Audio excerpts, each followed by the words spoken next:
any one of these teams can have anybody can be called a sleeper, and it's just a matter of, and you're going to have to give me a second here because I'm organizing my thoughts. I had them broken down by position. Okay. Well, you know what? Why don't we do that? You can go by quarterback. I was going to go division by division, make sure we don't forget anybody, but I have the divisions set up here with me. So let's start with quarterback sleepers and overrated. We'll do it that way. What do you got?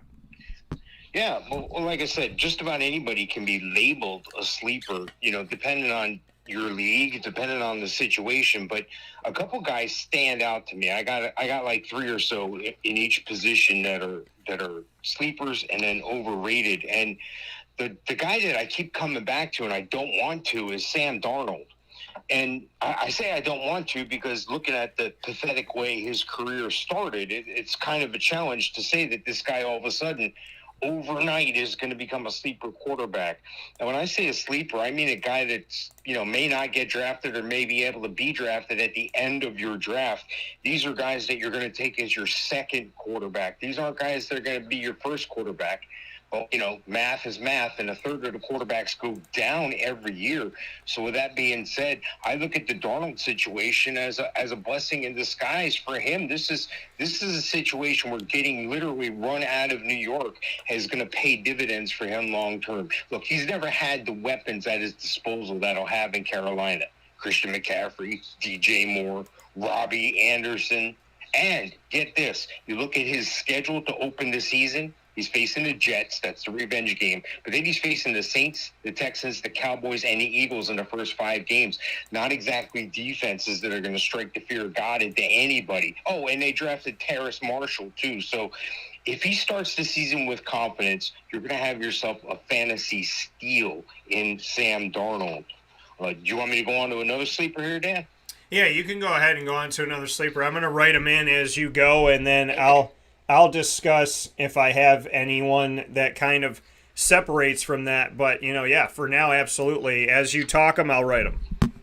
Okay, great. I got 5 total here, sleepers for quarterback. Ryan Fitzpatrick comes up. And the reason why Ryan Fitzpatrick comes up is this is a guy with a big arm. He's not afraid to throw the ball long. He prefers to throw the ball long. And this is a situation where he's going to have a speedster outside there in Terry McLaurin. Look, last couple places he's played for every team.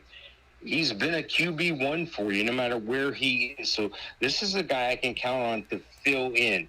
This is not my number 1 quarterback again, but he's going to be QB number 20. So he's a bottom end number 2, but he has a lot of upside here.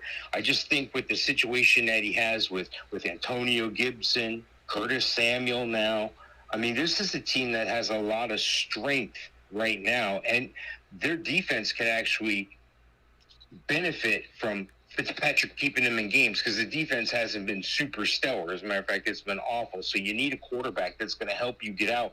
He may have to throw the ball a lot more just because the defense is bad, and that's a perfect storm for a smart guy, a Harvard grad like Ryan Fitzpatrick. Daniel Jones is another guy that comes to mind. Look, he's still a young quarterback. I mean, as a rookie in 2019, he finished up 5th in fantasy points per game amongst quarterbacks. Well, things have changed a little bit. He's had to live through some injuries, namely to Saquon Barkley, but the receiving corps hasn't really been super stellar. But they bring in Kenny Golladay. They draft Kadarius Toney. These can be difference makers on the field, either one of these guys. Now, I know Kenny Golladay had, the hip issue last year, and he had a forgettable year and a contract year, but this is all lining up to be very good for Daniel Jones. Right now, he's QB 23 on the rankings. And Jameis Winston is another one. He's probably the lowest cost and the highest upside player at any position as far as early drafts are going right now. He is QB 28, but think about it. When Breeze had an arm, because I think he lost his arm near the end there, when Breeze had an arm and they were clicking, he was able to put up some monster numbers there in New Orleans. And that whole situation, Alvin Kamara, I know Michael Thomas has been down a little bit, but I'm expecting a breakout year from Adam Troutman, and I'll get to that later.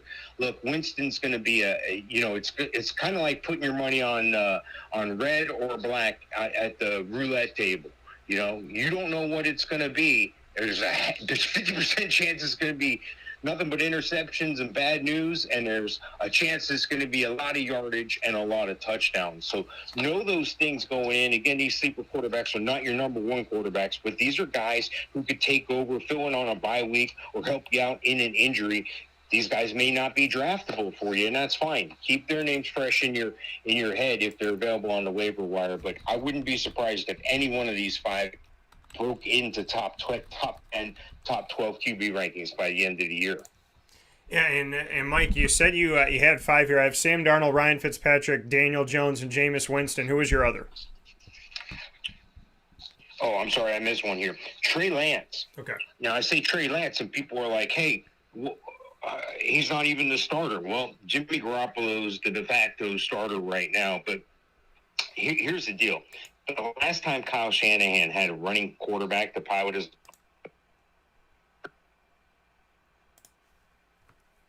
rookie seasons of all time, and he didn't even have the offensive line or the players that Lance is going to have now as a rookie. If he can unseat Garoppolo, or if Garoppolo's injury situation still dictates that he's going to need somebody else to step in and step up, this could be a no-look option. So Trey Lance could be a nice streamer option for you. Maybe a mid-round, something where if you're drafting him, I don't like your quarterback situation. So I wouldn't draft him in redraft leagues, all right? In a dynasty league or keeper league, I'm all about it. But a lot has to break right for him to take the field, and it's still early. But I think things are going to break right for him to take the field some point, sometime in this season. Yeah, so Mike coming out here and giving us his picks for this, and we appreciate him giving us his five quarterbacks, and I have some thoughts on that as well, obviously, and who some of these guys can be and who should be a sleeper on your list right now as our whiteboard is doing its thing and having some fun with us. So we'll be giving you our take as we go throughout at the running back position as well as wide receiver and tight end. But to get back to the quarterback situation and what Mike had to say here, it's interesting that you say Sam Darnold, because I think that as well. And you said that, you kind of hate to put him there. He was still in his rookie contract with the Jets, believe it or not. I mean, to some people, to maybe some Jets fans, you feel like he's been there 100 years. To others, it seems, he being still in a rookie contract, there was obviously supposed to be a lot more left on the table for him. And so as we look at the sleepers and overrated list right now, I think he fits to be a sleeper. I really do. And so I can second that with you, that I would put him there as well. I do think, obviously he has weapons. He's got guys that can help him out there. So I think that there's a lot to be had with Sam Darnold, and I think there's definitely an opportunity to write him into this mix and to have him up here. And so I think, having him as a sleeper makes perfect sense. And I don't deny it by any stretch of the imagination that this is something that we could really honestly see. And, so I think Sam Darnold makes the list, and I think that, Ryan Fitzpatrick, it's hard to put him as a sleeper just because of the fact that, for goodness sakes, this guy has been so effective. He's done so many good things, and he has really, truly, been somebody that has been able to get it done. He's been successful with any team that he's been on for the most part. He hasn't been the guy that sticks around always. That's the other issue, is that on a team in and of itself, he's not always there. He's kind of there for a minute, he's there for a spell, he's there for a season or two, and then he goes away. But when he is there, we have seen that he's almost been like a fine wine. He almost has gotten better with time, and I think, honestly, he has. I think, filling in and doing what he has to do, he really takes care of business, and he handles what he needs to handle. So I think it's easy to kind of write him in there and give him an opportunity to, put him on the spot here and say, yeah, I think Ryan Fitzpatrick makes the list. I think Sam Darnold makes the list. I agree with you on those two gentlemen. More of this and kind of look at more people. I think Trey Lance, he's a sleeper, definitely. I think he's the sleeper of the sleeper because we don't know when he's going to play. We don't know kind of what the thought process is for the San Francisco 49ers. I mean, it kind of looks like, hey, we have Jimmy for another year, and if Trey gets hurt, then we'll just, or if Jimmy gets hurt, then we'll just bring in Trey, and, easy peasy. But they're taking a giant flyer on this. They're taking a giant opportunity to try and make this work. And so in doing that, they're going to really have to roll the dice. And rolling the dice on this one, it's I don't think they're going to roll it unless they have to. And then if and when that day comes, I think he is a deep sleeper. And like Mike said, these sleepers should not be your number one drafted quarterback for your team. Wherever you get them, this shouldn't be your first option at quarterback. So seeing it in that respect, as we look at, kind of what I think about it, I do agree with those three. I think, another guy that I could maybe put on this quarterback list that I could say, Jameis Winston, of course, you named him as well. And, another one I'd put on there is Deshaun Watson. Not because of his talent, but because he's a massive question mark. We don't know if he's going to play. And if he is going to play, then we don't know, is he going to be suspended? Is it going to affect him? How does the team feel about him? So there's a lot of things that kind of are coming into play with this that have nothing to do with football. It has to do with the fact that there's just been this giant cloud over the Houston Texans. So that's a question that we kind of leave up here and kind of open-ended here at this point with Deshaun Watson. So I'd add him to the list. And another guy that I would say is a potential sleeper, and you said Daniel Jones. I would put Tua on that list. I would put Tua Tagovailoa on the list. And I'd put him there because he was somebody that, was supposed to be the future. Everybody talked about tanking for Tua 2 years in advance. This is what Miami's doing. They're going to try and get him and take him, when he leaves Alabama. And then they got him, and he got benched for Ryan Fitzpatrick. So, the question is, what do we do from here? Is he the outright guy? Should he be the outright guy? And that's really a question that, comes up in the conversation here is what do we do with this now? And can we trust in him now? So I think that, he definitely should not be your first quarterback taken off the list. And if he is, then you're going to be in kind of a very dicey and tough situation, I would imagine. And so I'm going to go ahead and put him on the list as well. And since the beautiful whiteboard is just not doing what we need it to do today, apparently it doesn't want to have overrateds and sleepers on there. Mike and I are going to continue this conversation and continue to bring that to you. We'll give you our overrated players as well. And I appreciate, Mike Sofka for being here with us where sports meets that thing called life.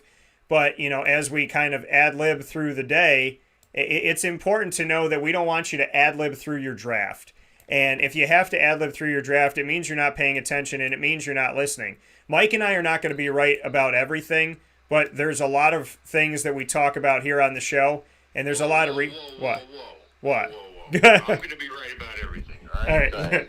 So, but we're going to do our best to do our due diligence so that you don't have to. We do the work so that you don't have to worry about it, and we want to make it easy for you. We want you to pull up to the draft and feeling like we want you to pull up to the draft like you've won the last 10 championships. We want you to be confident. We want you to feel good. And we want you to roll up in there without any worries on your brain. So, sleepers, once again, Mike gave you his, and we pretty much have agreed. He had Sam Darnold, Ryan Fitzpatrick, Jameis Winston, Trey Lance, and Daniel Jones. I have all those guys but sub Daniel Jones for Tua.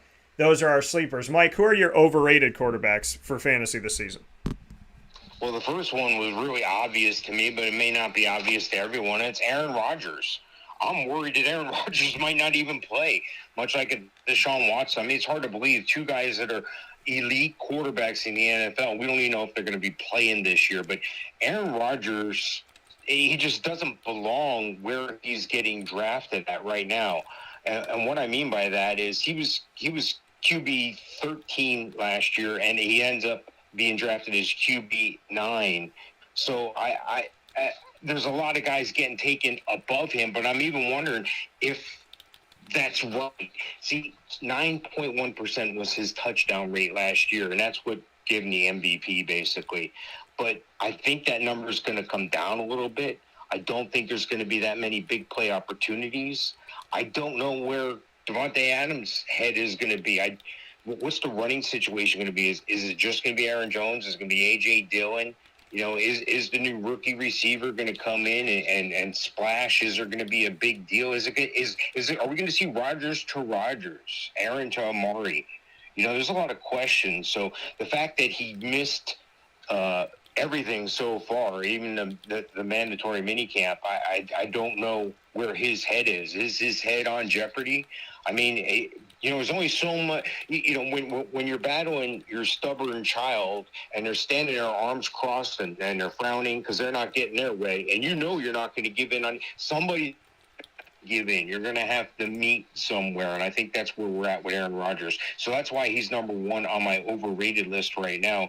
If I'm drafting now, I'm trying to stay away from that whole situation. Actually, Matt Ryan is another guy who might be overrated, and that's because of Julio Jones departing. Now, Julio Jones has been banged up, I know, but Julio Jones is a solid starter. I mean, he's the guy.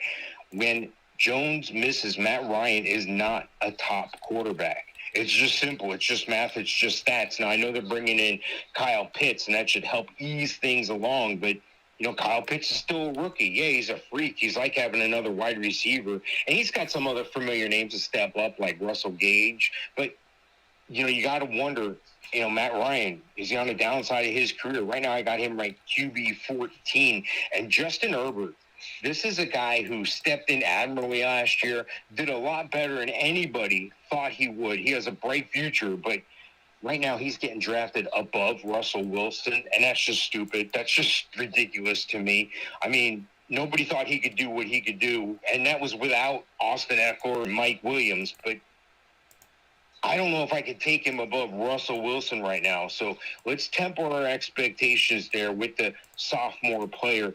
And then Joe Burrow, you know, everybody says, well, Joe Burrow, he's got these outstanding receivers. Yeah. The receivers are the highest upside group of receivers in the NFL.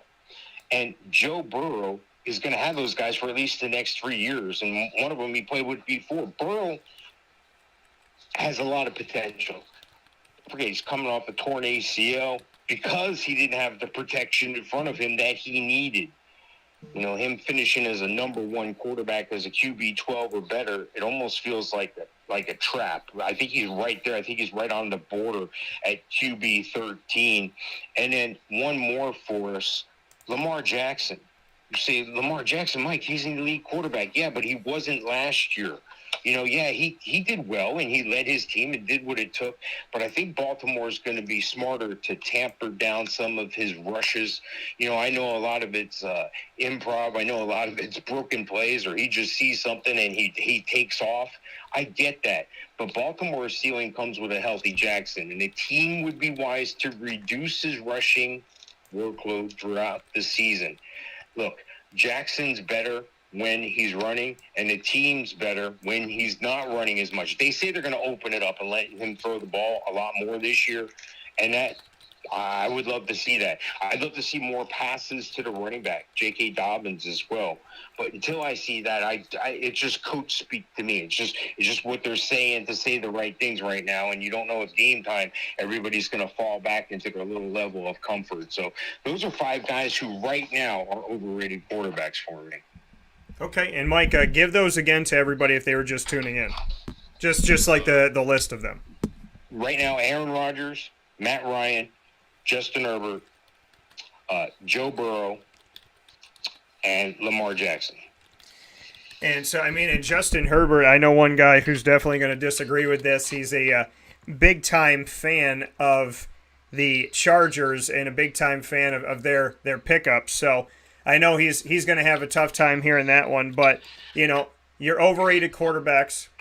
Go ahead. Just because I say overrated doesn't mean don't draft them. Yeah. Doesn't mean don't. It's just watch where the average draft position, and then if 2 rounds later, 3 rounds later, this guy's still there for some reason, by all means, you know, make a move. But I'm talking about guys getting drafted ahead of where they should be drafted based on what I'm projecting they're going to do next year.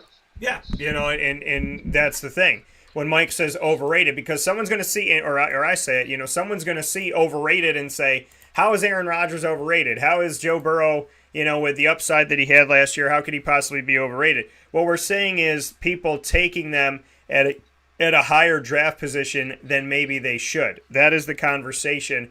That's what we're saying. We're not saying that these aren't good quarterbacks. We're not saying they're not capable quarterbacks. We're not saying that they're not going to, get you points and help you out. What we're saying is overrated by, how someone may actually draft them. So, because there's guys that, may get drafted right in the middle, right where they're supposed to be, or right at the top where they're supposed to be, or at the bottom where they're supposed to be. I'm going to say for Aaron Rodgers, yes, I'll say overrated as well. I'll agree with you on that, Mike. The reason why I'll say that is because of the fact that his namesake gets him drafted early. His namesake gets people going after him very, very quickly. And so he's going to get drafted no matter what, and he's going to get drafted early because of his name. If Drew Brees is still playing, same thing. He would get drafted because of his name. So Aaron Rodgers, this whole situation, missing time and all that stuff, he could get injured right away. God willing, he won't. But there's something to be said about the fact that the longer somebody holds out, the more liable they are to get injured. And so Aaron Rodgers, to me, I'm concerned about injury. I'm concerned about the rocky marriage that he has with the Green Bay Packers.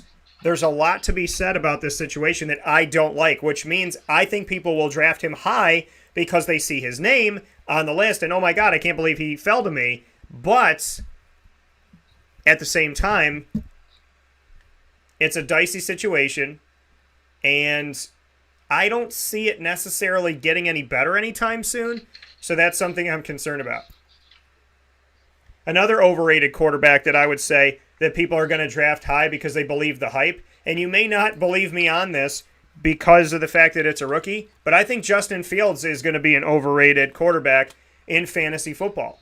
People are already expecting him to walk in, be the starter, be great, be awesome. I've talked to some people on the street about it. The reality of it all is he's going to need time. And when he's going to get the job, too, they have Andy Dalton there. They have Nick Foles there. They have guys that they tried to really put in veteran hope for, kind of put some chips on the vets, and it hasn't worked out. But bringing in Andy Dalton from the Dallas Cowboys, now they have an opportunity to have somebody who's been a starter, who knows how to win, who knows how to get to the playoffs, who could take them a few weeks in. And there's people that are really just flying on Justin Fields very high right now before he's even played it down. So I'm going to say he's overrated because of that hype. I'm not a guy that buys into hype. I'm somebody who buys into actually watching you work and seeing what you do. I'm not a hype person. I'm a show me what you got. I don't want to hear about what you got. Show me what you got. So I'm going to put him on my list as well. Another guy that I would say is an overrated quarterback this season coming in, some of the things are hard for me to say. Like Matt Ryan, I'm kind of on the fence about. I'm on the fence about Matt Ryan because he's good and he's capable and he's done more in the last year or so than I thought he would do. So that's why it's hard, because he's exceeded my expectations, and my expectations might be far different than yours. But he's exceeded my expectations. So it's hard for me to say he's overrated, but will he be overdrafted? Probably. So potentially. So I guess I could put him on this list as well. But that would only give me 3, because there's not a ton of guys that I can really... Justin Herbert, I don't think he's overrated. I think Charger fans will draft him. I think some other people might let him fall to the middle. And Lamar Jackson, is he overrated? Yes and no. There's a lot of hype for him, but he's also a guy that could get you 1,000 yards on the ground and 1,000 yards through the air every season. So as bad as he may be at times, he's still good. So I'm not going to put him on this list. I do think he drops off a little bit. I think last year it was Pat Mahomes, Lamar Jackson. Now I think it's Pat Mahomes, Josh Allen. And do you argue Lamar Jackson is 3? So that's the question. Or is Kyler Murray 3? So I would say overrated Aaron Rodgers, Justin Fields, and Matt Ryan is what I feel comfortable with on kind of my shorter list here. And Mike, with that, I send you off to running backs. Who are your sleeper running backs this season? Well, number one guy is a guy that I was surprised to see slip late in the draft. And I mean late, I mean the third round. This is a guy, I'm sorry, fourth round. This is a guy who if he was drafted onto any other team, I would think he has the chance to be an instant starter and an instant success. The challenge is the guy in front of him is that instant success. I'm talking about Chuba Hubbard in Carolina behind Christian McCaffrey. Well, how is he going to get that many touches? They're going to figure out a way to get him some touches if they're smart, because they know that, well, Christian McCaffrey's can get hurt. He is human after all, and the human joystick in McCaffrey, whether he's catching the ball out of the backfield or running the ball or lining up in the slot, this is a guy who's arguably the number one overall pick in every draft. This is the guy you want. You want Christian McCaffrey.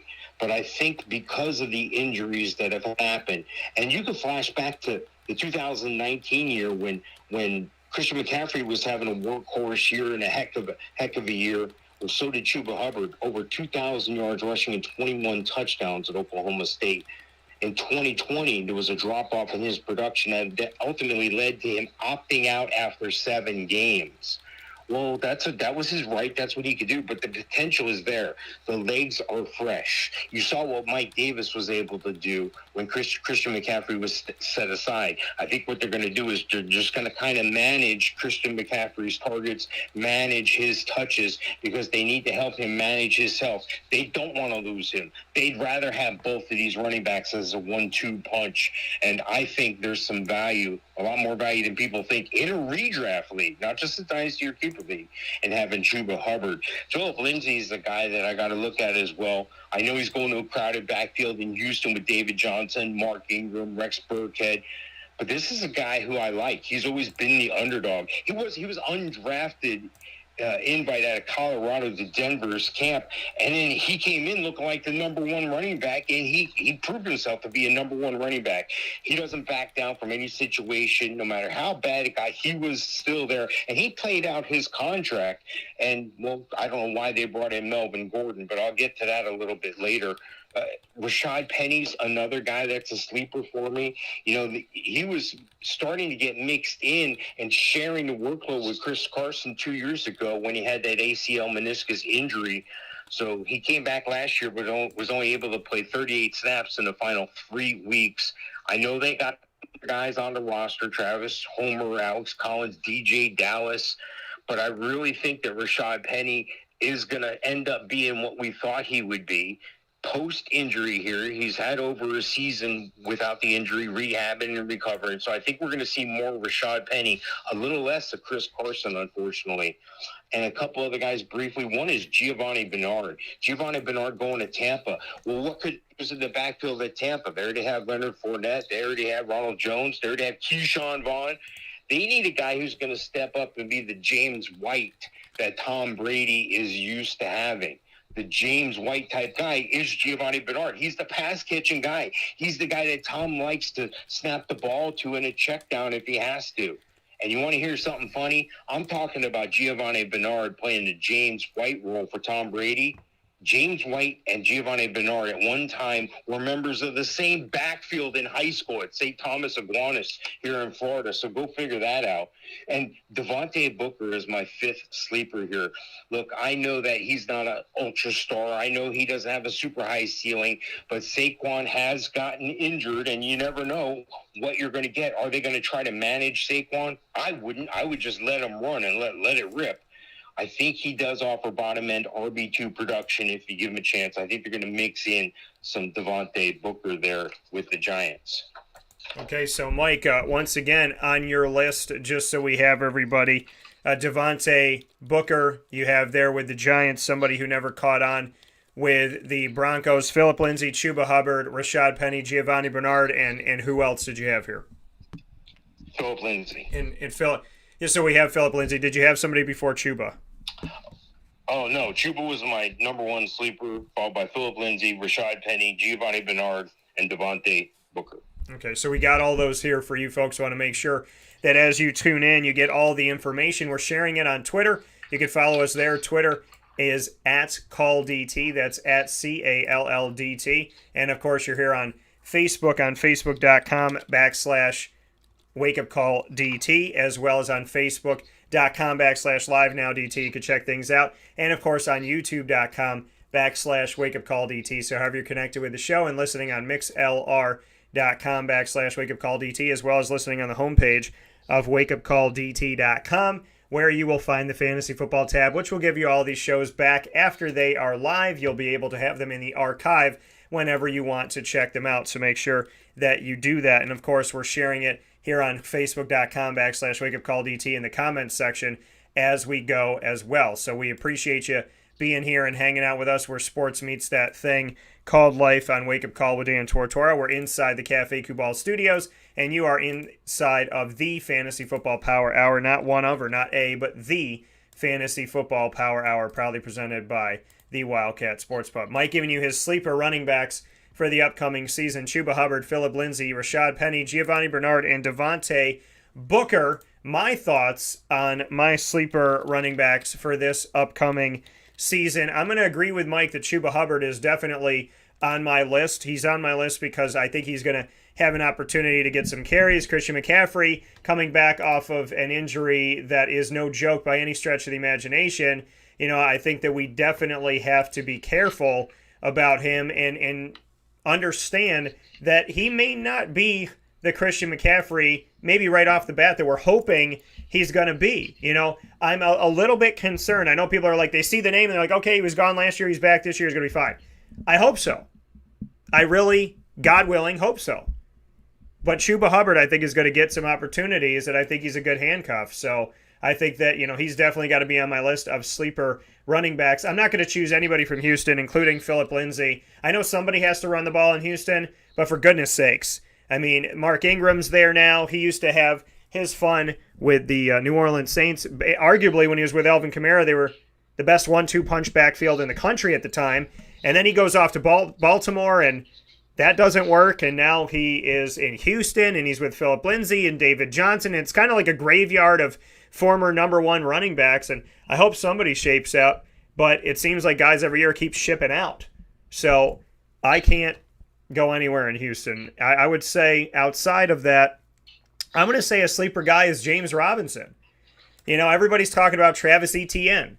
And what's Travis Etienne going to do? And Travis Etienne this and Travis Etienne that, because he knows Trevor Lawrence and they played together in college and they were at Clemson and they were successful. But what about a guy who was undrafted last year in the actual draft and probably undrafted in your fantasy draft and then helped you out in the middle of the season when you were smart enough to get him a couple weeks before everybody else? And no matter how bad Jacksonville was, they only won one game. And no matter how bad they were, what happened to the Jacksonville Jaguars, he continued to impress. He got you the yardage, he got you the points. He either got in the end zone or got you the yards or did both. This man looked like Jacksonville was winning every week because he was helping your fantasy team do everything they could to win every week. I think James Robinson is a forgotten man in a lot of people's cases, and I don't think he should be. So I think he's somebody to look at. Another guy to look at that decided to stay in Tampa is Leonard Fournette. I think Fournette, you know, he is in a crowded backfield, and Mike brought up the fact that Giovanni Bernard's there now, and you know, obviously there's a lot of people in the backfield in Tampa Bay at the moment, which puts you in a situation to say, okay, who's going to get the carries? Who's going to be the guy that they trust? And Ronald Jones is obviously, he's done some good things, but I think Leonard Fournette deciding to stay there, I think there's something to him, and he does have the big play opportunity and the big play ability. So I think they're going to give him the ball at times, and I think he's going to have those moments that you might kind of be pissed off at yourself that you didn't draft him. So you can let him fall. He shouldn't be your number one or your number two, but I do think he's a sleeper. If he's falling in to, you know, your fourth, fifth, sixth rounds, I think he's somebody to look at. Another sleeper that I wouldn't overlook is Nyheim Hines. Nyheim Hines is a jack of all trades, and I covered him in college. I think Nyheim Hines, because he can catch out of the backfield and do different things, having Carson Wentz there, and Carson Wentz trying to get comfortable and find his footing here, I think it's a good idea to look at a guy like Nyheim Hines, because yes, Jonathan Taylor's going to get the carries, but who's going to get the catches out of the backfield? Now, Taylor's shown that he could do both, but Hines is one of those guys that can really help you out. And he is a guy to put in a true flex position because he is a true flex style running back.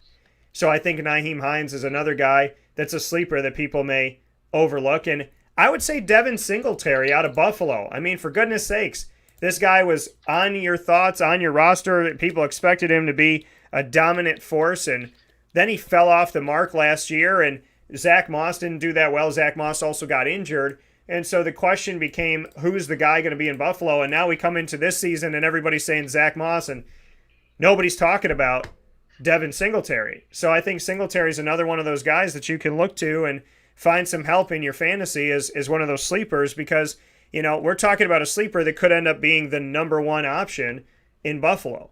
So I think he definitely has to fit the bill here, because he could be the guy, and most people have already decided to forget about him.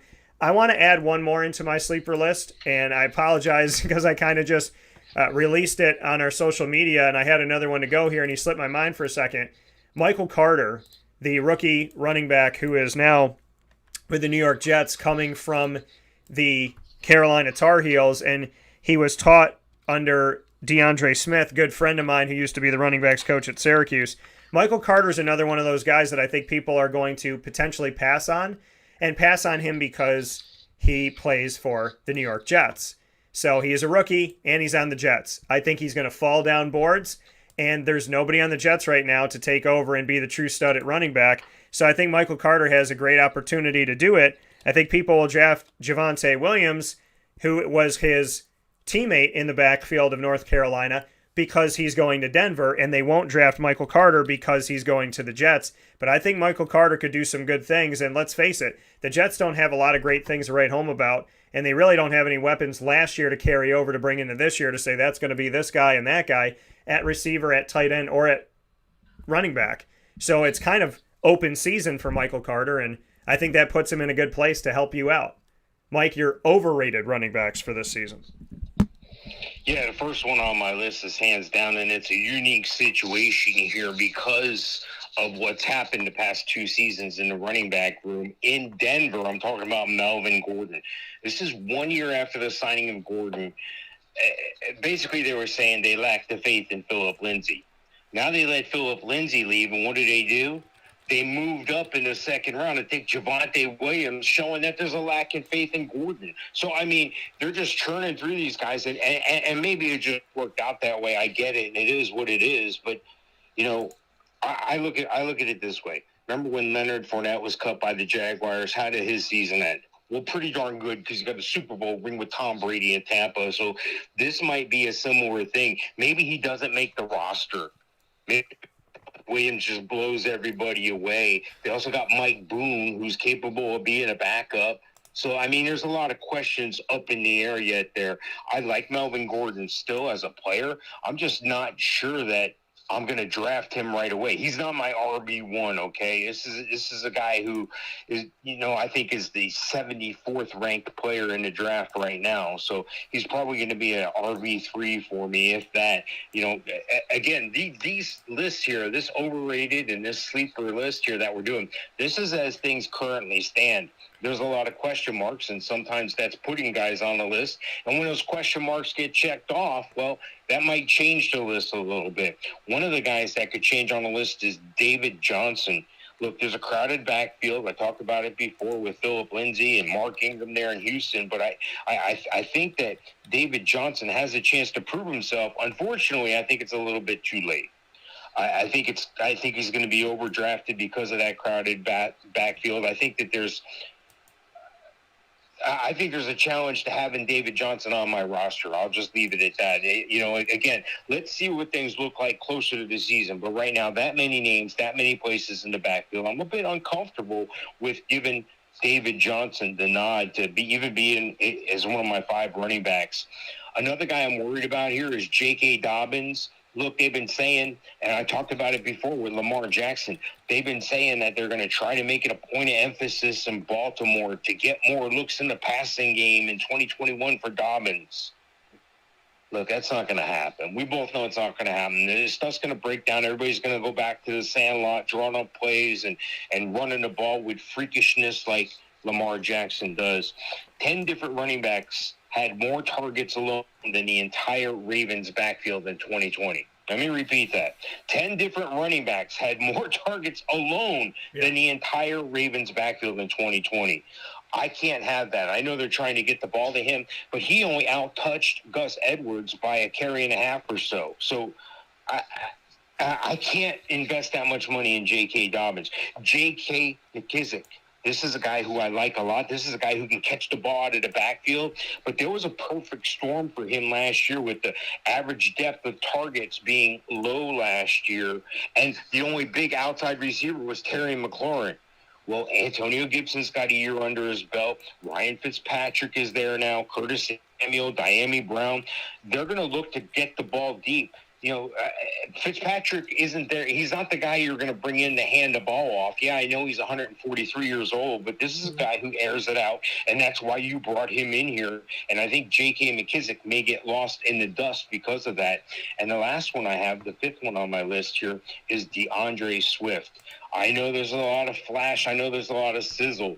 But Anthony Lynn calls Jamal Williams his A running back. Didn't say number one. He's planning on using them both, planning on a situation where Swift is the maybe first 2-3 down back, but Jamal Williams can get on the field, and Jamal Williams is a pass catcher. He's proven that in his past year. So I wouldn't doubt that if he takes something away from DeAndre Swift. So just don't draft. I like DeAndre Swift. Don't get me wrong, okay? Right now I got him RB14.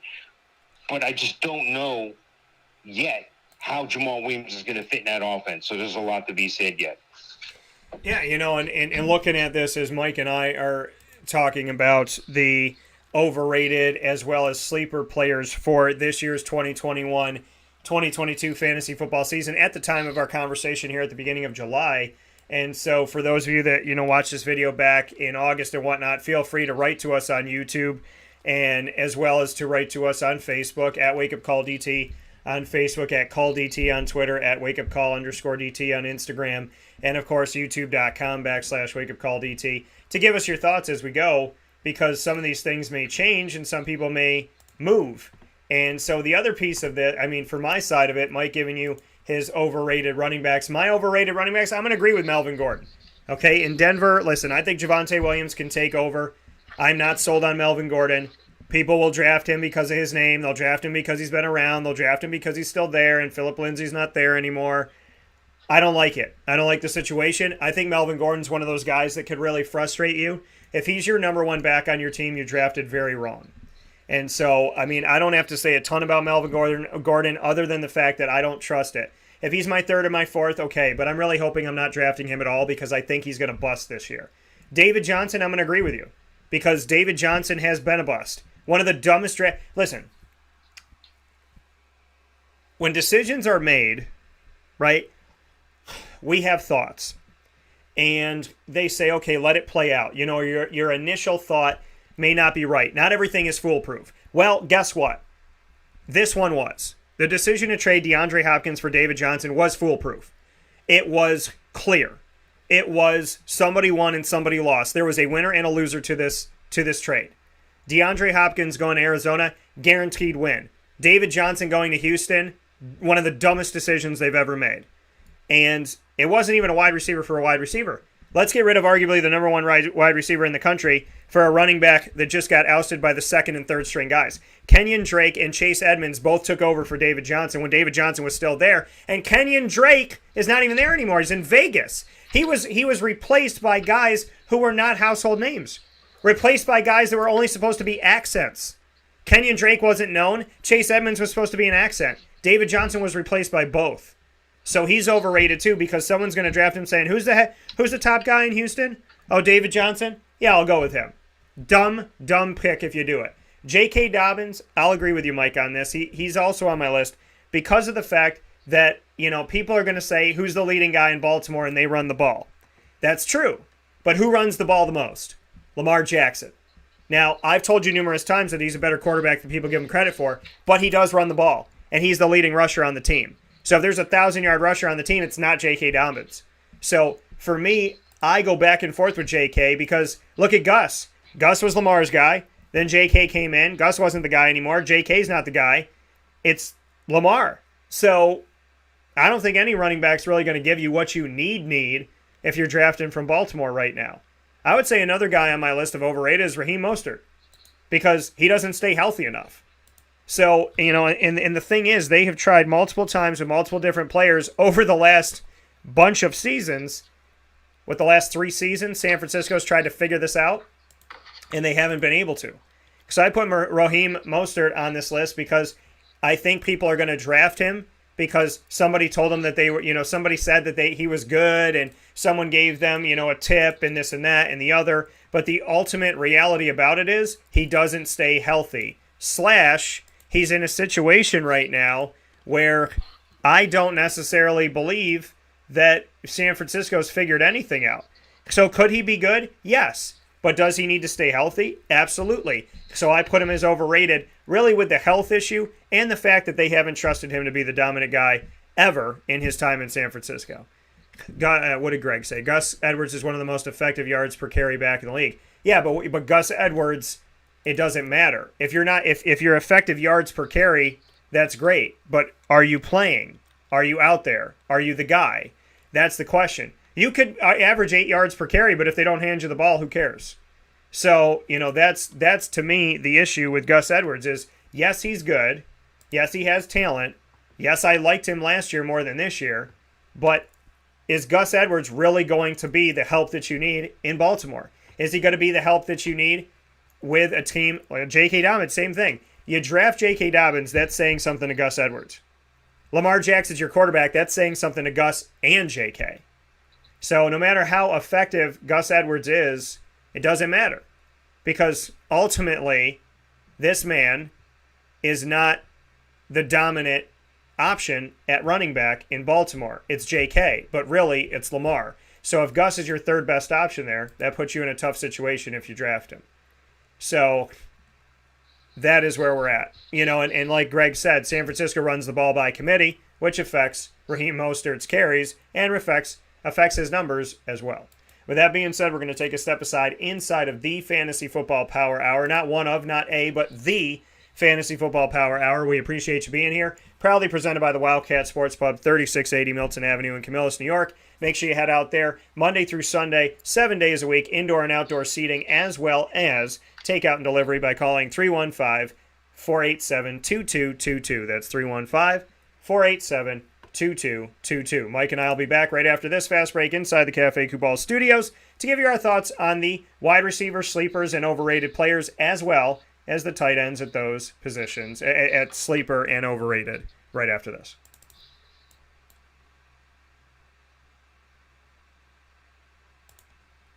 Carvel DeWitt, it's what happy tastes like. Do you know why? Because we make ice cream. Creamy, rich, flavorful ice cream. Not yogurt or iced milk like some of our competitors. Ice cream. Fresh, by hand, daily. For the calorie conscious, we have something new for you. Our new Carvelite. Same great flavor, creaminess, and texture of our regular ice cream with only 35 calories an ounce. So whether you want an ice cream cake, flying saucer, dasher, carvalanche, hard or soft ice cream, we will satisfy your craving with our fresh, handmade regular or new Carvelite ice cream. Carvel DeWitt. It's what happy tastes like.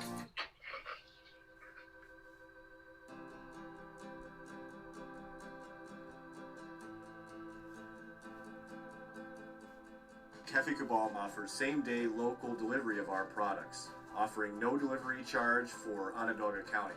Shop cafecabal.com for fresh roasted coffee beans, cold brew, travel mugs, and all your essential Cafe Cabal needs. Cafe Cabal, coffee for the soul.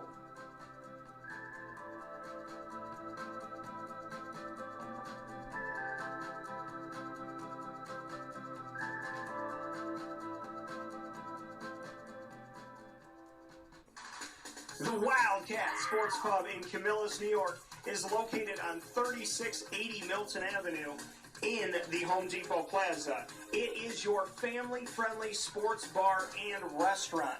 Folks, some sports bars aren't family-friendly. Some family-friendly restaurants are not sports bars. The Wildcat Sports Pub in Camillus, New York is proud to be both. It is that marriage that you've been looking for years. The Wildcat Sports Pub is your home base for your sports bar and restaurant needs, games for the kids, indoor and outdoor activities, and enough things on the menu to come back every single week and get to try something new. They're open Sundays from noon to 8 p.m., Monday through Wednesday, 11 a.m. to 11 p.m., and Thursday through Saturday from 11 a.m. to midnight. For reservations and party information, call 315-487-2222 for the Wildcat family-friendly sports pub and restaurant.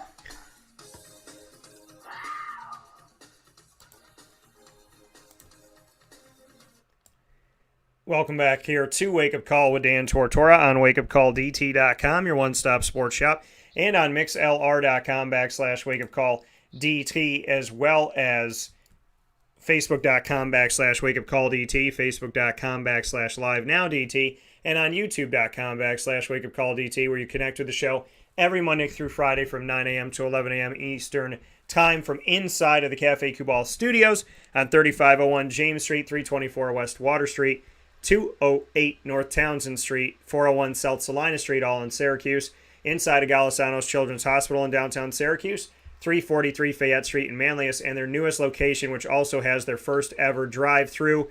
Awesome experience, corner of Route 11 and Taft Road in North Syracuse at Sweetheart Corners for Cafe Cubal. Mike Sofka and I are here this morning giving you our sleepers as well as our overrated players at each position, quarterback, running back, wide receiver, and tight end. And it's brought us two wide receivers. So, Mike, who are your fantasy sleeper wide receivers for this season? I like Russell Gage. I've liked him for a while as a guy that's an under-the-radar type guy, a guy you could pick up off waivers and, spot play, spot ability, sometimes even in daily. Now, look, I know there's a lot going on. Matt Ryan could be diminishing. They're just bringing in Kyle Pitts, who that could work either way for Russell Gage. That could cut into him or that can open things up for him. I think Pitts on the field should be seen as a net positive for Gage's fantasy chances, though. I think he's going to match, maybe even go above last year's 110 targets. So there's a great possibility for him. And this is a guy who's going outside the top 150 players in the draft. Now, I'm not telling you to go out and make this guy your wide receiver one. Again, I'm just saying that this is a guy who you could pick up for next to nothing at the end of your draft, and this is a guy who can pay off handsomely for you. Don't forget that, when Gage was getting those 110 targets, they were for Matt Ryan. So there's some trust there with him as well and the quarterback, and that's always important. Julio Jones no longer in the picture, so that should bode well for Russell Gage. Another guy on my sleeper list here, wide receiver, Elijah Moore, the rookie. There was a writer, I'm not going to say who was, described Moore as the best player on either side of the ball in the draft. To me, that says that, he should become a quick favorite target for the other rookie. Zach Wilson is going to be throwing the ball to him. And don't forget, the Jets' defense has been abysmal. It's still going to be abysmal. So what does that mean? That means more passing opportunities. That could bode well for Elijah Moore as well. Third guy on my sleeper list, Nelson Aguilar. He had like a prove-it type deal with the Raiders last year, and he got almost 900 yards and 8 touchdowns on 48 receptions. But here's the point. This is a guy who's essentially the number one deep target on his team. That's not good news in a way for the team, New England, but that's good news for the player, Nelson Aguilar. A lot still depends on the quarterback situation there, I know, and Cam does like him some Cam, but I think they're going to be able to open it up a little more. I think he's the one and only legitimate vertical pass-catching threat on that team. So there's a lot of reason to go with him. I want to say John Brown, but I can't overlook these other two guys here. One of them's Gabriel Davis, the third-year project out of UCF. This is a guy who I think is – look, they're going to throw the ball in Buffalo. They're going to be pass-happy. Josh Allen's a great quarterback, but I think Davis is ready to take another step. I think he's ready to go, and I think that Emmanuel Sanders isn't going to be a threat to him. I think that this is an opportunity for him to take the next step. Most receivers do take 2 to 3 years. They're not all Randy Moss. And the last guy on my list is Rondale Moore. This is a guy who's a rookie. This is a guy who's going to offer big opportunity. The sky's the limit with this guy. This is a guy who has all the upside in the world, and he's going into a nice situation in Arizona, and he's got a guy like DeAndre Hopkins to learn from while he's there. He's going to have a pass-happy offense. What can you say about Kyle Murray? This might be an ideal situation. Look, it hasn't worked with Andy Isabel. It hasn't worked that well with Christian. This is the guy who's going to come in. I still think he's a couple years away, but this is a guy who can make a splash this year. Right now, I got him projected as wide receiver 63, so keep that in check. Let me go back here and tell you that I had Gabriel Davis at 64, Nelson Aguilar at 58. I had Elijah Moore at 71 and Russell Gage at 56. So again, when we're talking sleepers, I'm not saying this is going to be the elite fantasy player of the year. These are guys who can round out your offense nicely in the late rounds or waiver wire of your league. Yeah, Mike, and you bring up a great list: Russell Gage, Nelson Aguilar, Elijah Moore, Gabriel Davis, and Rondale Moore. And I'll say right off the bat, I do have some more to add to this list, but Rondale Moore is a guy that I'm high on because, listen, Christian Kirk hasn't figured it out yet. A.J. Green is not for long, and DeAndre Hopkins is the dominant guy. So Rondale Moore coming in and them spending a draft pick on him says something in Arizona that they're looking for the guy. Christian Kirk was supposed to, in my estimation, take the baton from Larry Fitzgerald, and that didn't happen. So Rondale Moore could do that. And if he's the third option in Kyler Murray, and Kyler Murray is getting the ball out there to a bunch of different guys, Rondale Moore as a third option in Arizona could still be really good. I think he can rise to number 2. I'm high on him, so I like putting him as a sleeper wide receiver. Gabriel Davis, I agree with this as well. Covered him. I cover UCF, and so in covering UCF, I mean, this guy coming from the Knights, there's a lot to be said about Gabriel Davis and his ability, and I like what he can do in Buffalo. I think it's a wide open door behind Stephon Diggs, and he did some good things last year. I think he's definitely a sleeper, but I think people know more about him, obviously, now than they did last year going into the draft. They would have left him undrafted, wouldn't even have known his name.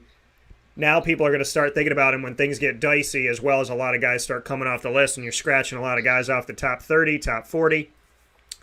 Russell Gage, I agree with this one as well. His numbers almost... he had 72 catches last year. He had over 700 yards, almost 800 yards, and 4 touchdowns.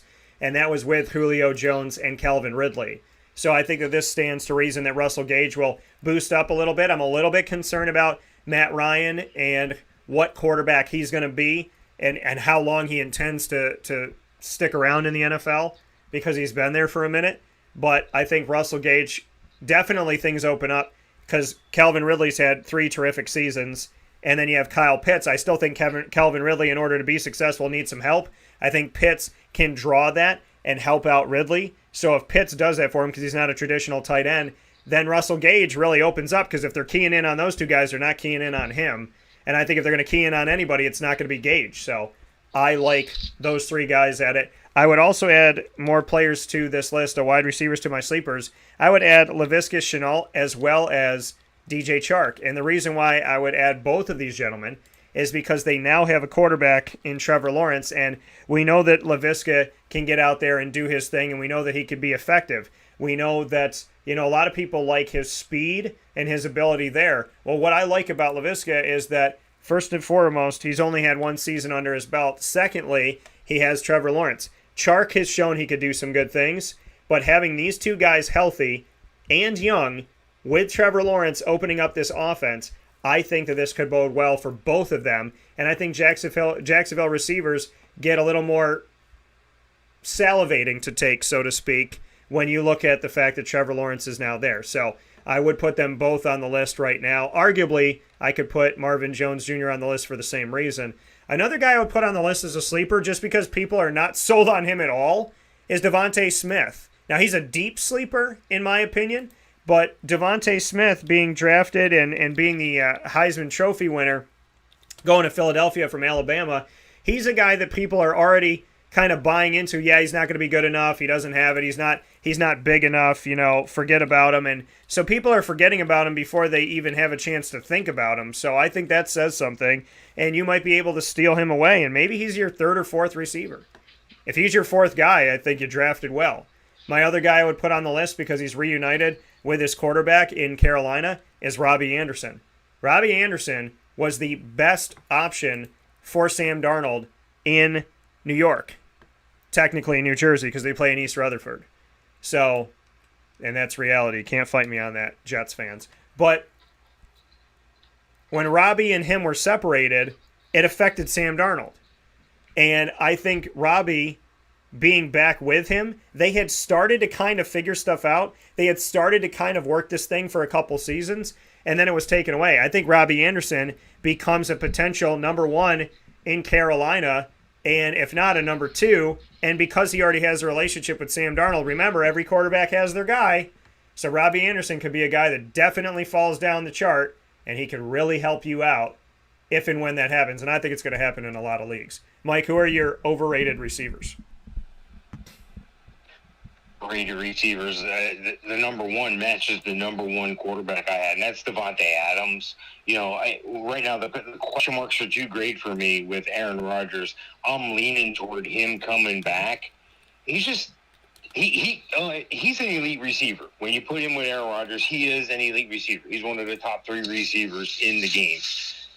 But losing Aaron Rodgers would be the absolute opposite. This would be devastating for him, and I don't think he'll put up the same numbers. Now, some good statistical years, but it's hard to keep that up, especially when, you're missing a lot of OTAs. You're in mandatory minicamp with your quarterback, who you think is going to be your quarterback anyway. There's just a lot of question marks right now. Kenny Golladay is another guy I'm worried about here.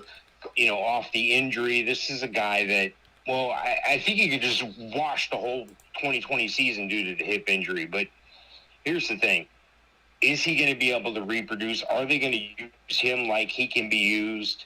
There's some question marks because Jason Garrett and Daniel Jones last year were very inefficient. So some changes coming here, and it's not exactly known how Daniel Jones and Kenny Golladay are going to pair up totally. I mean, are they going to work well? A lot of the passing routes are all timing routes, and there's some guys that prefer a back shoulder. There's some situations need a back shoulder. There's some that you're going to need to throw it up and let your guy get it.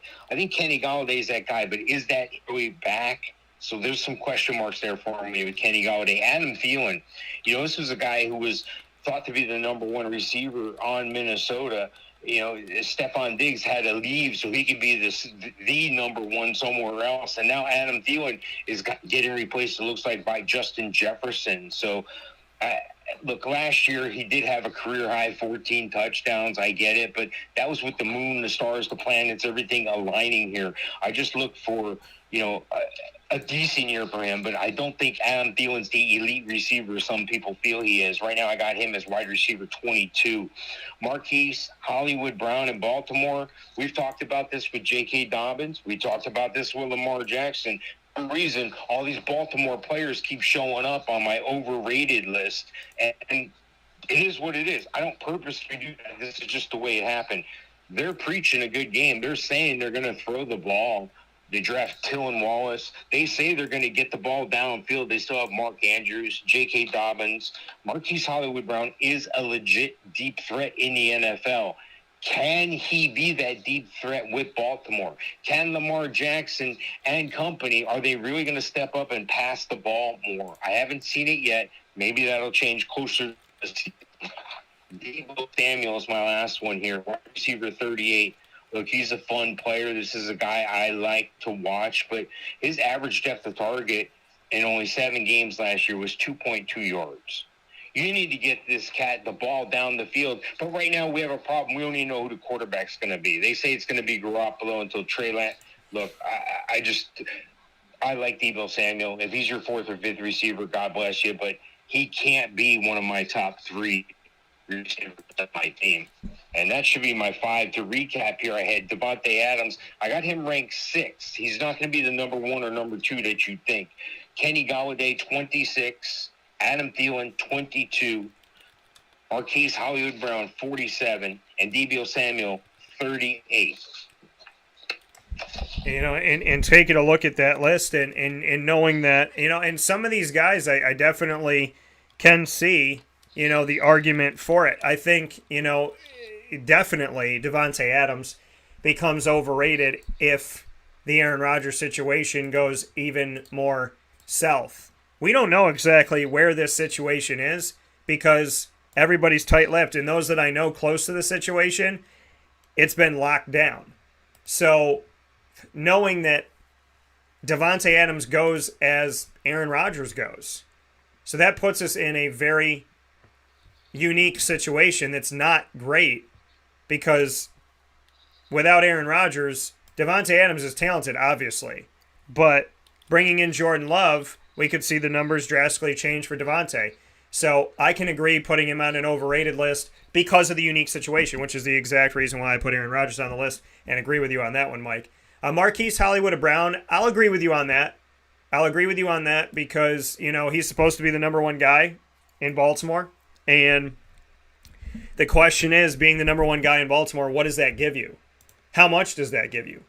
You know, how much real estate is that? And they brought in Sammy Watkins. They're trying to move the ball around. They have Miles Boykin still and some other guys. So the question is, where can we really go from here with Marquise Hollywood Brown? What is his upside? Is he going to get the...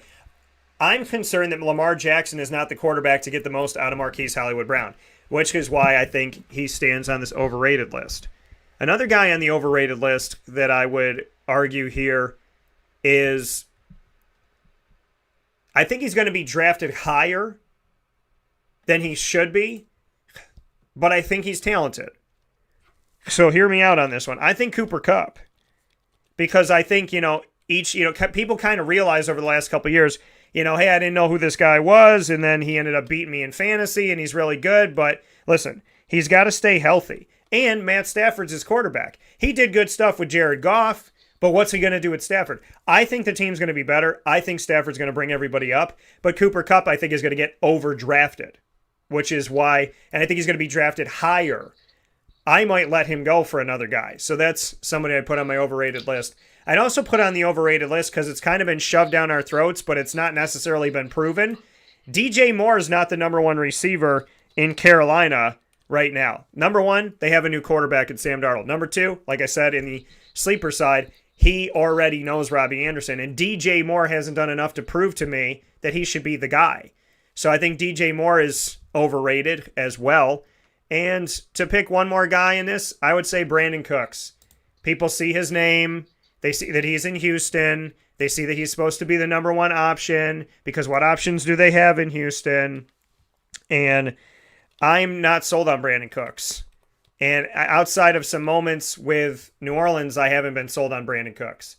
So I would put him on my list just because there's no other options doesn't make him a good option, right? If the option was to eat a scorpion or eat a grenade, neither one of those is a good option, but you're thinking I have to eat one of them. Why do you have to eat one of them? Why not just fast for the day? I'm good without the grenade and the scorpion. Thank you very much for the offerings. I will not be taking either today. So I think Brandon Cooks, just because he's the only shot, doesn't mean he's a good shot.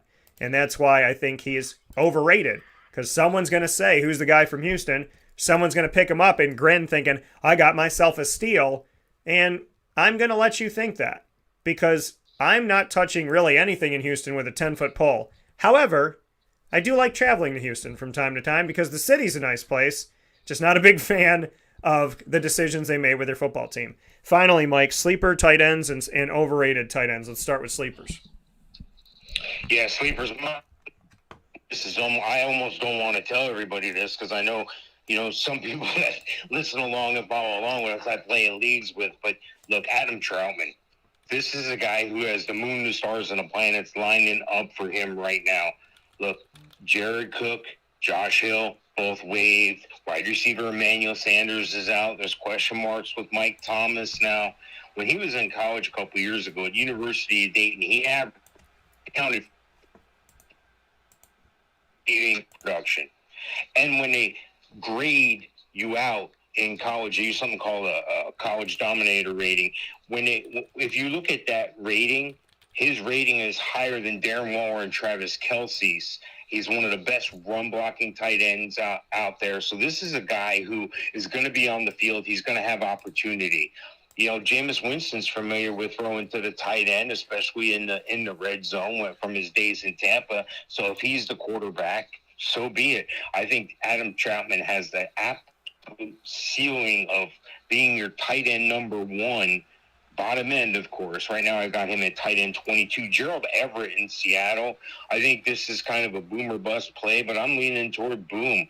I think that this is a situation where he can come in and be the guy. He doesn't have to split a lot of time with Tyler Higbee finally. This is a guy who Russell Wilson likes to throw the ball to the tight end. We know that as well. So it's an ideal situation. I got him ranked at tight end 24 right now. Blake Jarwin with Dallas. This is a guy who should be doing something. Look, if he had stayed healthy and gotten Dalton Schultz share, he would have easily been a number one tight end last year, a tight end 1. I got him ranked at tight end 18. I think he's got a relationship with Dak Prescott. I think that there's something here. And I talked about Jared Cook leaving New Orleans before, opening the door for Adam Troutman. Well, the door opens for Jared Cook. Yeah, I know he's 150 years old, but he's going to the Chargers. Now, the Chargers have some other guys on the roster I know that can catch the ball. And I know you're going to say, well, Mike, why do you talk about these other guys and yet you say this about Jared Cook? Jared Cook is the red zone guy. Jared Cook is the guy they're going to throw touchdowns to, okay? I know they drafted Trey McKitty. I know Darnold Parham's on the roster. I get all that. But Jared Cook is a polished, seasoned veteran. He should have the number one tight end job there in L.A. for the Chargers. Anthony Firkser in Tennessee. This is just basically a late-round flyer for you, but he could still wind up being a bottom-end tight end, too, for you. He's still a dart throw in my mind, but again, 70% of his routes lined up from the slot in 2020. That's huge. And don't forget, they got A.J. Brown on that team. Oh, and they just brought in Julio Jones. You would think that would take away from him. I think it's going to add to the opportunity for him underneath. If they're doubling Julio or if they're doubling A.J. Brown, they probably can't double both of them. That's going to open things up for Anthony Firkser. I got him at tight end 25 right now. So to recap, Firkser at 25. I have Jared Cook at 23. I have Blake Jarwin at 18. I have Gerald Everett at 24. And I have Adam Troutman at 22. And again, these are guys that you'll probably be able to snatch up at the end of your draft or the waiver wire. Yeah, Mike Sofka's sleeper tight ends here being brought to you inside of the Fantasy Football Power Hour, not one of, not a, but the Fantasy Football Power Hour every Wednesday from 10 a.m. to 11 a.m. minimally, and obviously we typically go over as we have today, under promise, over deliver, and give you that time. Brought to you by the Wildcat Sports Pub, 3680 Milton Avenue in Camillus, New York, open 7 days a week, indoor and outdoor seating, and of course you can find them for takeout and delivery by calling 315-487-2222. That's 315-487-2222 for the Wildcat. With that being said, my sleeper tight ends now have the opportunity to bring you my list after Mike gave you his. And so, I would say kind of to start things off, one of my sleeper tight ends, Anthony Firkser for Tennessee. I would agree with that. I think what surprised me the most during all of this is that I was never 100% sold on Jonnu Smith, so let me not say it surprised me, but he was supposed to take the reins when Delaney Walker was all done. And I felt like Delaney Walker's swan song was a little bit too soon. It kind of felt like it sped up. But now that Anthony Firkser is there in Tennessee, they have a lot of weapons. And having a lot of weapons kind of opens him up, and somebody at tight end is going to have to catch the ball. Now, someone could oust him there, and I'm a little bit concerned about that. But I think it puts him as a sleeper still because they're not going to be focused on him. And if you're not focused on him in the red zone, that could definitely help you out. Another guy I would put on this list is O.J. Howard. I would put him out of Tampa because Rob Gronkowski's there. Everybody knows Tom Brady and Rob Gronkowski have a bromance. But O.J. Howard is still a very talented guy who's dipped down a lot of these lists, fallen into, lower tiers, late 20s, maybe 30 out of the top 30 tight ends. I think O.J. Howard has something to give you here. And again, when you're a sleeper, you're probably the backup tight end. You should be the backup tight end on someone's draft. So, if this is my second guy, O.J. Howard, I'm not mad about that at all. He fell in drafts last year, and I think he could fall again, another deep sleeper. I know he's kind of toward the end of his career, but I would put him as a deep sleeper here because of the fact that I think that people are not even going to know that he's on this team, but he could rise if Ingram falls, is Kyle Rudolph. He's a deep, deep guy. If you have to draft 3 tight ends, not a bad guy to kind of grab and stash. I think Rudolph, because he's talented and because he's coming onto the Giants team and Evan Ingram has been up and down and been injured, I think it puts us in a situation where Kyle Rudolph could spark and kind of, really, really kind of hit you and make you think, why didn't I think of that guy? Another guy that I think a lot of people aren't going to think of is someone that I watched in the XFL, and he was one of my top 5 players, Donald Parham Jr. He's with the Chargers now, and he has the opportunity to take over. There's no Antonio Gates there. There's no Hunter Henry there. He has the chance to be the dominant guy in Los Angeles for the Chargers. I like that. So I'm going to put him on my list. And another guy that I'm going to put on my list is Jordan Akins. And I'm putting Jordan Akins on the list because Houston has a problem. Many, many problems. They don't have a great running back. They don't have a great wide receiver.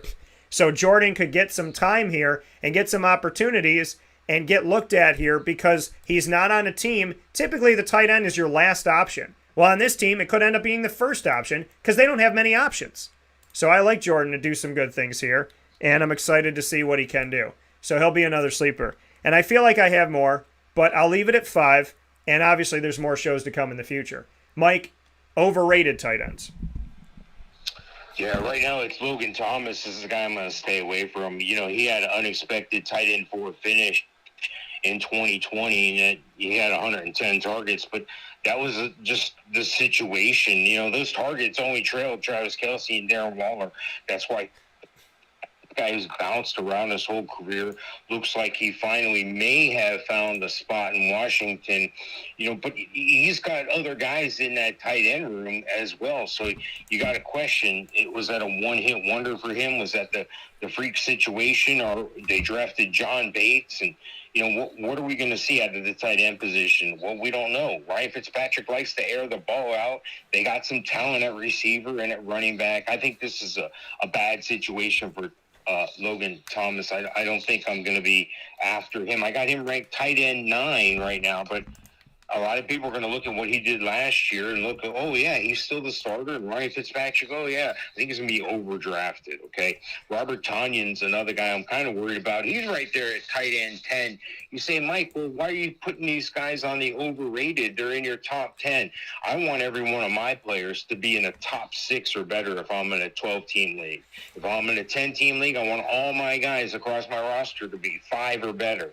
That puts me in the upper echelon at every position category. So these guys that are on the bottom of tight end 1, a lot of these guys may be drafted higher than they should be. Robert Tonyan, for instance, he was getting touchdowns. 18.6% of his targets were touchdowns. Well, he didn't have enough targets for me, but still, in a touchdown-only league, that did you real well last year. I don't think that's going to continue. Question marks still abound in Green Bay with the quarterback situation as well. Kyle Pitts, another guy who I think is going to be overdrafted. I got him at tight end 6, but a lot of guys are, I've seen people trying to take him over, guys like Travis Kelce and a Waller. I just don't see that yet. Give him time. Look, a lot of guys, when they're a rookie tight end, okay, this is a guy who is above all expectations ever. In a history of tight ends for rookies, this guy's expectation is going to be huge. Did you know the last rookie tight end to 800 yards receiving was Jeremy Shockey with 894 in 2002? So what does that tell you? Even Gronk finished with 10 touchdowns in 2010, but he only had 546 yards. So temper your expectations here. This is a guy who could get overdrafted by some rabid Gator fan. Also on my list, Mike Gesicki out of Miami. Look, he's a great guy to have on your team, maybe in a best ball league. Yeah, he's proven his worthiness on the field there. But don't forget, Tua's a new quarterback to the situation here. Dolphins have added Will Fuller and Tua's old buddy from college, Jalen Waddle. I think this could this could really line up to be a bad situation for Gesicki this year. And Rob Gronkowski, again, temper your expectations. Well, another full year, and they're going to have the full preseason. Gronk doesn't want to have anything to do with preseason. He wants to be on the party yacht, okay? He'll show up game day. I got him tight end 16. He's not your number one tight end on your team. If he is, you're fooling yourself. Dan said wonderful things before about O.J. Howard, and I concur. And don't forget, Cameron Braid is in that tight end room as well. So I've got Rob Gronkowski at 16. I've got Gesicki at 12. I've got Kyle Pitts at 6. I've got Tanyan at 10. And I've got Logan Thomas at 9. Those are my overrated tight ends. Yeah, and I can, and like you said, Mike, just because you have them on the overrated list doesn't mean that they're good. It just means that you think, what we're both saying is that they're going to be drafted higher than they should be, or people may buy into the hype too quickly. Somebody might go get Kyle Pitts in the second round when I'm going to turn around and get, Kareem Hunt or something like that. It's the reality of the fact that when we say overrated, we're talking about the hype. We're talking about somebody drafting them higher than the position that we think that they should be drafted within the draft. So if we think they're a third-round guy and they're getting drafted middle of the first round, then that's what we're saying to you. If you're going very, very high on these guys and buying into the hype, I'll agree with you on Logan Thomas being overrated because, listen, I don't think that any tight ends in Washington of the last few years has been a guy that you could trust because their best one couldn't stay healthy. So I'm going to put Logan Thomas on this list as well. Yes, Ryan Fitzpatrick can help guys get better, but I think he's going to help the receivers out more. I think he's going to have a good relationship with Terry McLaurin.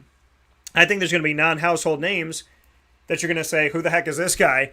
But Ryan Fitzpatrick's there now, and he's helping him out. Robert Tonyan, I'll agree with you. Again, following the parallels with Mike's list because of the Aaron Rodgers saga. Aaron Rodgers, an overrated quarterback because people will draft him high, but there's a situation there. Devontae Adams is tethered to him. Robert Tonyan is tethered to him. And even Robert Tonyan last year, I put him on my team during the season. He didn't do a lot for me. He did a little, but he didn't do a lot. Mike Gesicki, I'll agree with you on this as well. Why? Because he's supposed to be good. Why? Because he was their only option. Why? Because Devontae Parker has never really shown out to be what you hope he would be in Miami. So Mike Gesicki became the dominant guy. Every single week when Mike and I give you our players to play, I always said on Miami, if I had to put anybody feet to the fire, it was Mike Gesicki. He was their best option. And because he's their best option, he's overrated.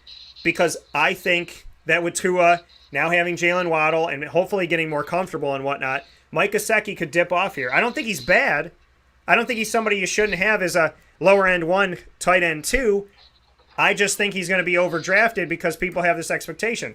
I'm going to agree with Rob Gronkowski on your list as well because I said it about O.J. Howard. People are going to sleep on him. That's why he's a sleeper. And they're going to draft Rob Gronkowski because he's Tom Brady's, fake boyfriend. So that's what you see in the reality of it. People are going to draft Gronkowski because of his name, because of the relationship, because he seems timeless with Tom Brady. He does good things, but remember, folks, he didn't show up till the end of the season. And what he did in the playoffs doesn't affect your fantasy because our season ends in the regular season.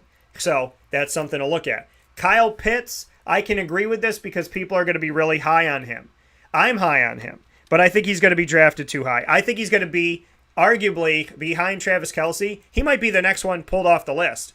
People are going to forget about George Kittle, forget about Darren Waller, forget about Mark Andrews because they're going to draft Kyle Pitts because all they're hearing right now is Pitts. And so they are going to draft him having these high expectations. Not that those won't be met. I think he'll meet your expectations within reason. But I think you're going to draft him really high. I want him too. I don't want him in the first round, and I don't want him in the second round. So that's how I look at things. Another guy that I would say maybe overrated here is going to be, actually I'm going to put 2 guys on this list. And that's because we don't know which one's going to show out, and we don't know who's going to throw to them. Jonnu Smith and Hunter Henry. Jonnu Smith because he was a starter with the Tennessee Titans, and he was supposed to be the heir apparent behind Delanie Walker, as I mentioned before. Hunter Henry because he was supposed to be the dominant guy with the Chargers. And now we see a pissed off Bill Belichick go and get them both, so we think these guys have got to be good, right? They've got to be the dangerous guys. Well, we don't know who's going to get the ball more than the other And we don't know when it's going to shift to Mac Jones. And we don't know how Cam Newton's going to be used. So there's a lot of what ifs, which means that because we know that Bill Belichick's pissed, and because he didn't really have tight ends and he drafted two and they didn't really show out, now him making the decision to go get these two starters from other teams, people are going to say, definitely on Hunter Henry, but then next on Jonnu Smith, hey, if I get these guys, I feel good. But Tom Brady's not there anymore. And we don't know what Mac Jones is going to be, and Cam Newton is not for long, so question marks are all around Jonnu Smith and Hunter Henry. However, I think people will draft them high because they're Patriots and because Bill Belichick went out and got them after Bill Belichick got pissed. And we know that hell hath no fury like a Belichick scorned. So, with that being said, that's my list. As always, Mr. Sofka, you bring it, and I appreciate it. Thank you for challenging me every single week.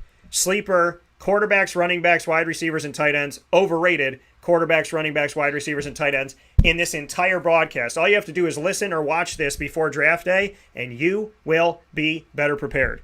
And that is thanks to the awesome work of Mike Sofka of Hall of Fame FantasyFootball.com, who I'm always proud to co-host with, and you can find us both on Winning Fantasy Football's group on Facebook. Thank you, sir, as always. Thank you. Thank you for the opportunity. I'm looking forward to having a very winning season again, so come along with us.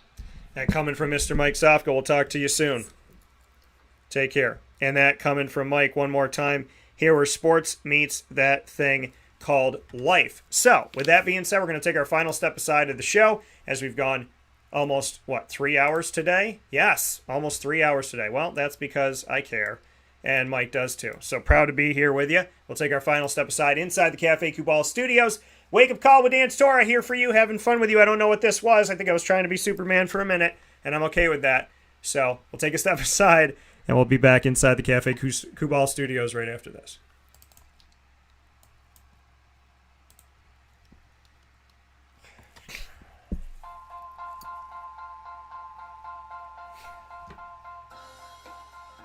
Cafe Cabal Mobile Cafe brings the cafe experience to you. We'll roll out to your neighborhood or office, ready to serve our locally crafted espresso bar to our loyal patrons. Inquire at cafecubal.com. Cafe Cabal, coffee for the soul.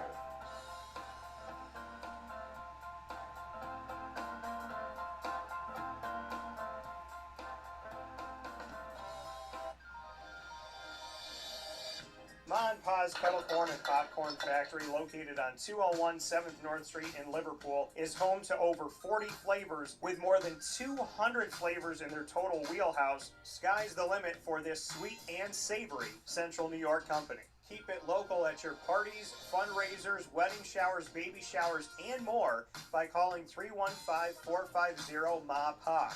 That's 315-450-6272 for popcorn bars with custom flavors and colors at your upcoming event. Make sure to visit them on 201 7th North Street in Liverpool, New York. And for more information, go to maandpazsnacks.com. Ma and Pa's Kettle Corn and Popcorn Factory. How corny are you?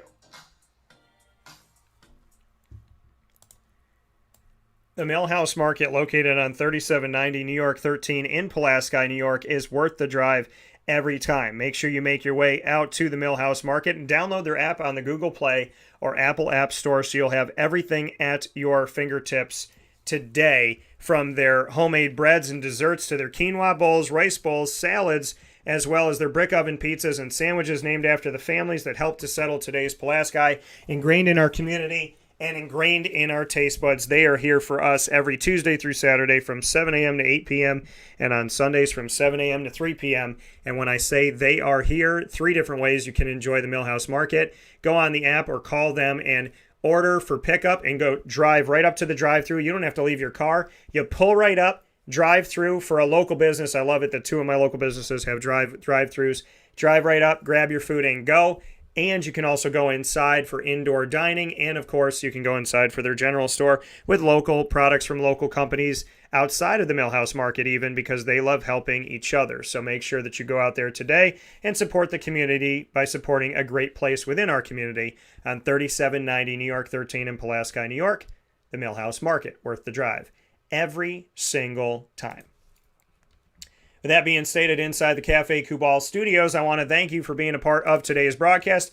In video number 1 and hour number 1, check down with DT and PTG. We found out that Prince Tyson Gully used to be on a step team, and his whole family knows how to line dance, as well as talking with him on name, image, and likeness, which was a lot of fun this morning to get his thoughts and his approach. And of course, as always, every Wednesday in hour number 2, the Wildcat Sports Pub bringing you the Fantasy Football Power Hour. And today we brought you sleepers and overrated players at each position, from quarterback, running back, wide receiver, and tight end. Sleepers at each position, overrated players at each position.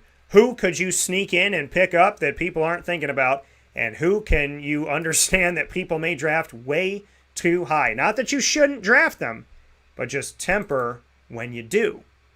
So thank you to Mike for that incredible conversation. And thank you to our newest partner, Mother's Cupboard. We're going to be doing some awesome things with the Mother's Cupboard. They officially started with us this past end of the week going into this. So officially they were here with us right after the 4th of July. So as the fireworks happened over the weekend, we had our own fireworks here at Wake Up Call with Dan Tortora, with having quite arguably the most notable local restaurant in the history of Syracuse now be with us, partnered with Wake Up Call. Mother's Cupboard, home of the whole Frittod, 3709 James Street in Syracuse, New York. We will be doing amazing things with them, including having monthly food challenges, and Wake Up Call will have its own menu item that can be ordered daily, 7 days a week, exclusively at Mother's Cupboard. Shout out to the Mother's Cupboard. So happy to have you with us. So, with that being said, thank you to Prince Tyson Gully. Thank you to Mike Sofka. Thank you to Mother's Cupboard. And, of course, make sure that you're listening and watching Wake Up Call with Dan Tortora every Monday through Friday from 9 a.m. to 11 a.m. Eastern Time on youtube.com/wakeupcalldt, on facebook.com/wakeupcalldt, facebook.com/livenowdt, as well as on mixlr.com/wakeupcalldt, and on wakeupcalldt.com's homepage. And you should go to the home page of wakeupcalldt.com and kind of check everything out. Spend some time. If you take like 10 minutes a day with wakeupcalldt.com to really sift through it all, there's a lot of great stuff there for you, including an archive that dates all the way back to 2012 for our audio, and our videos are on there. There's plenty on the homepage. There's a Central New York tab to let you know the businesses we work with even more and get you all the information so you can order from them and go to them and hang out with them and really utilize their services, be it you needing a car or needing something to eat or whatever it may be. We just love working with the incredible people in our community. Victory Sports Medicine and Orthopedics, if you need somebody to help you with an injury, there's a lot of great opportunities that we have there for you. Search Wake Up Call with Dan Tortora on Stitcher, Spotify, TuneIn, YouTube, iTunes, and Apple Podcasts, MixLR, and Podbean. Just search Wake Up Call with Dan Tortora or Wake Up Call DT, one word. Thanks to Cafe Kubal, Carvel DeWitt, Wildcat Sports Pub, Chick-fil-A Cicero, Chick-fil-A Clay, Victory Sports Medicine and Orthopedics, Avicoli's, Canine Camp Dog Daycare, Pizza Man, Honda City of Liverpool, Millhouse Market, PB&J's Lunchbox, Canine Campground Dog Boarding, Ma and Pa's Kettle Corn and Popcorn Factory, and Mother's Cupboard for partnering with us. And of course, if you go to maandpaspopcorn.com today or any day of the week and you use my code DT20, you can get 20% off your online order in any of the 50 states. So you can literally order from Ma and Pa's anywhere in the country and get 20% off by going to maandpaspopcorn.com and using the promo code DT20. That's DT20. Make sure that you do that today. And thank you so much to Ma and Pa's for all they do. For now, this is Wake Up Call inside of the Cafe Kubal studios. We will see you tomorrow, God willing. And I hope you enjoy your day and have a fantastic one. Thank you so much for being here. Facebook at Wake Up Call DT, Twitter at Call DT, Instagram at Wake Up Call _DT. And as always, I'm praying for you, baby Noah. And be good, everybody. Please be safe. Please be well. And remember that if you're not willing to risk anything, or if you're not willing to risk something, you can never gain anything. Love yourself, love your life, take good risks, and just believe. Have faith, all right? I love you all. Have a great day. God bless. No stress. Do your best.